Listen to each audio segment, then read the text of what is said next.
We all wanna change. We all wanna be somebody else.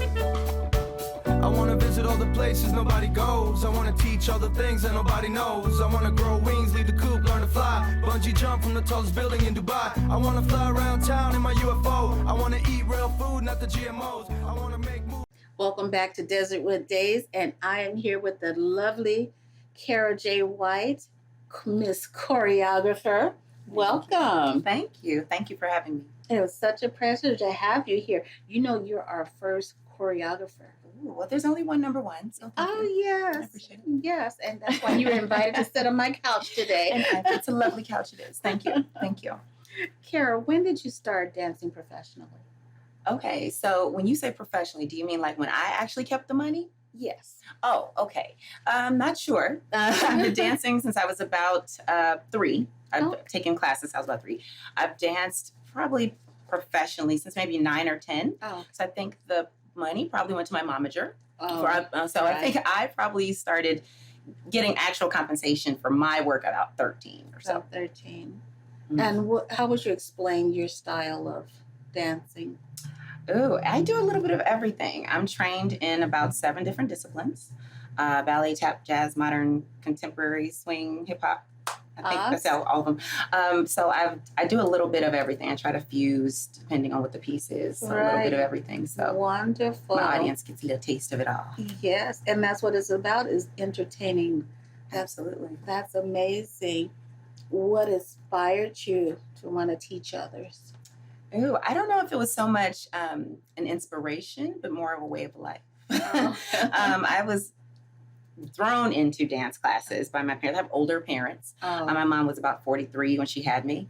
So she was working on, I think, her 2nd or 3rd master's and teaching and doing other things when I was born. So she put me in dance to keep me busy. And that busy was about 4 or 5 days a week. Busy kept me busy. So when I started teaching, student teaching, I was about 11. So it was more so, this is what we do now. It was more like the next phase once you kind of come up in the studio.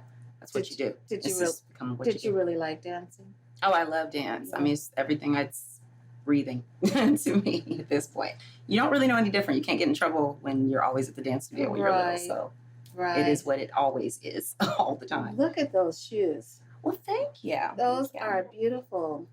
Look a little bit. My Sophias, I brought them out for you because this is a special occasion. So thank you. I don't wear my Sophias out very often. Well, so this is thank you. I feel honored that you brought Sophia out today. Thank you. They are beautiful. Thanks. Tell me about your favorite routine. Favorite routine that I've danced myself or choreographed? One that you've choreographed. Oh goodness, there's so many. I think I have to make one of my students mad at me. I think maybe one of my favorites. I used to teach the tot babies, baby combo with Everybody Loves the Babies. Right. So babies are they're a giveaway to choreograph for, because babies they're super stinking cute. You know, all you really need is a good costume. That's and they're everything. But I worked really hard on this piece. And do their little, and they do their wiggles. That's it. And then everybody loves them. So no, but this particular piece, it was around when Frozen. Remember the movie Frozen? Mm-hmm. Everybody was letting it go. Okay, so that particular piece, we worked with the babies. They're 3 and 4. 1 3-year-old is a lot. About 12 3-year-olds, you want to, drink a lot yourself. But they had gone out on stage. They were doing their piece and completely went blank. And we had worked so hard for the babies. I mean, a lot of times dancers, people don't know. Dancers, we train for 10 months, 11 months to dance for a minute and a half. So to work with the babies from August to May, and you're crossing your fingers, and they blanked it. But the beauty of it was, that was, like I said, it was during the song Let It Go, during the Frozen time. And I'm in the wings trying to, no, your right foot, your left foot, your arms. They're all completely off script. And finally, I could see they were singing the song while they were dancing. So finally I was like, go sing. And they all just went to the front and just let it go. And the audience lost it. And I was like, they forgot every single step.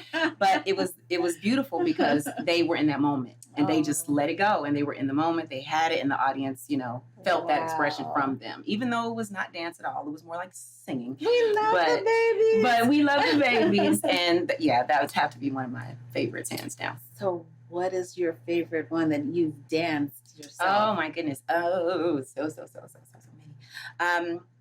I danced. Well, now that I'm a dance dinosaur because I'm old now, so I don't dance very much these days. My knees can't do it. I don't have the knees no more. I dance with ASU Fusion dance group from time to time, and I coach. I do a lot of their, coaching, peeking in with them. I did a piece with them about maybe 4 years ago, and it was a very last minute piece because long story of it, we were supposed to do one type of piece. We ended up getting it pulled like literally the night before the show, and my team was devastated. So we came together the morning of the recital. Recital was about 7:00 that night. We literally went to a gym, found a room with a mirror, studied, put a whole routine together in 2 hours and performed it that night. And I was able to perform it with them. So that was very like uplifting, and we got through it. And it was when I was like, we made it, mama, we made it. That's There's nothing worse than that being taken away from you. Oh no. It was such a silly reason too. So it was like, so we got to do it all over again. So it's almost like that moment where in school, you remember where you typed your whole paper and then you accidentally hit delete and you just want to turn everything over in the room? Yeah, it was that. What tip would you offer an aspiring dancer? Oh, goodness. How long is your show? Shoot. So many. But the first and foremost, always sharpen your saw. Stay sharpening your saw. Even when you get old like me, your knees hurt, just always stay training, especially in choreography. It's hard to stay truthful. You know how in life people say, stand in your truth, speak your truth, live your truth. Well, in dance, you don't speak. So we have to just express. Yeah. So you have to express in honesty. That's how I kind of say it. Instead of standing your truth, you express in honesty. Because in choreography, as an audience member, you're watching. Right. And you don't really know the story unless, you really get it, unless it's really delivered to you, Right. So in dance, we always have to stay sharpening the saw. You always have to dance because, dance is where athleticism meets artistry, So if you're not strong, if you're not skilled, if you're not there, you can't get the message. Right. So in choreography, you're using every part of your body. You're telling the story through your body. Every single part. And inside and out, because when you choreograph, you're pretty much speaking with your heart while people listen with their eyes. Yeah. You know what I'm saying? That's true. So you can't, technique and your body control has to be mastered. Right. You absolutely have to master it because your body, your physical being cannot stand in the way of what your soul is trying to say. What would you tell a dancer about selecting the right dance coach?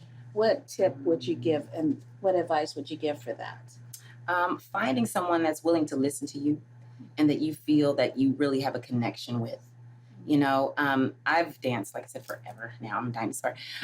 For almost 3.5 decades. It just makes me shiver when I say it. But I grew up in a time, and I'm from Chicago originally. So growing up in Chicago, which is a very culturally rich place, very diverse, city, but very segregated also.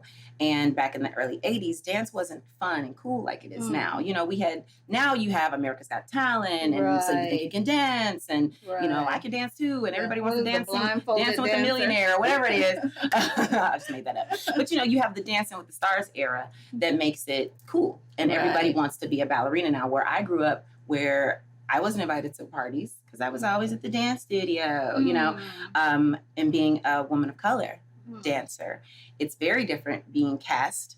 I've been told literally by producers that I was put to the front because I was lighter than other dancers. So it's not the glory. It wasn't the glorious kind of lifestyle that it has become now. So definitely finding a coach that's willing to connect with you, that you can look into yourself and see yourself. I love working with my younger babies now. Especially I call them my dance baby mamas. But my dance moms, I love when they tell me that my daughter looks at you and sees herself. She sees that possibility. Right. She knows that she can grow up and be this now. Of course. Definitely finding a coach that you can. And that's in every genre. Everything. Whether it's sports, it's music, everything, acting. Someone is looking at what you're doing out there. Absolutely. That's why I don't like, when people say I'm not a role model. Well, you know what? You may not want to be a role model, but you are a role model to someone out there. This little kid or always being watched. This 50-year-old that's watching you out there that still has aspirations to model or dance. Because it transcends. I mean, and our goal, like, because like now like I said, I'm older now. I've gone and done different things in dance world. Now I'm running a nonprofit, Live Love Dance. It's dance, of course, related. Our goal, even with that, is not necessarily to build dancers. And I know that sounds wrong, but our whole thing is just to build good humans. Tell us about your new academy. Kairos Dance Academy. I'm very excited about it. It's my new baby. It's the new baby. It's the branch off of Live Love Dance, which is my nonprofit organization. Kairos Dance Academy is going to bring actual dance curriculum back to Phoenix. Oh, we have it here, of course, but we want to make sure that we're giving it to the underserved of our community. We definitely want to make sure we reach into those students and adults, children and adults who have either always wanted to dance or always, dreamt of just coming and moving around or just want to get back into it. Like someone like Kathy that wanted to go belly dance. Yes, we got it for you. We are here for you. Everything from just stretching and movement to heels. We swing on poles. Made it to one class. Well, we're going to bring you on back. We're going to bring you on back. We're going to start slow. We're going to relax all your muscles, and we're going to bring you on back. That's good. Where can our audience find you? We are everywhere. Facebook, Instagram, livelovedance.inc.com. Kara J. White, all over Facebook. I'm the walking round ballerina, broker ballerina all the time. Well, thank you for joining us today. It was such a pleasure. Thank you for having me. And we look forward to seeing more about you, your academy, and everything that you have to offer. Keep looking for us, Live Love Dance. We're doing a masquerade ball soon, so come on, dance with us. Wonderful. Thank you for joining us today, and we will catch you next time on Desertwood Days.